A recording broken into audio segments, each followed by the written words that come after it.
Ja sam Ivana Spasović i predstavljam vam svoje knjige posvećene istoriji 19. i početka 20. veka koje je objavila Pčelica. To su Kneginje i kraljice dinastija Obrenović i Karađorđević, Kneževi i kraljevi dinastije Obrenović i Karađorđević i u okviru edicije Srpski velikani biografije Isidore Sekulić. U knjigama o kneginjama i kraljicama i kneževima i kraljevima saznajemo o njihovim životima od detinjstva do poznog doba, ali i o Srbiji tog vremena i o nekim velikim događajima kao što su dolazak prvog voza ili prikazivanje prvog filma.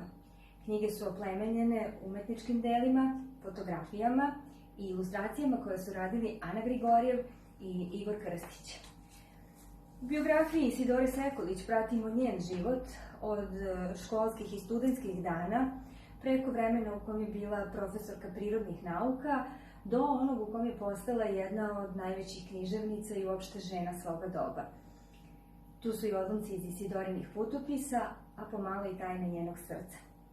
Ujedno vam najavljujem i svoju novu knjigu u izdanju Pčelice, Bile su prve, posvećenu prvim ženama koje su se u srpskoj istoriji bavile naukom ili umetnošću.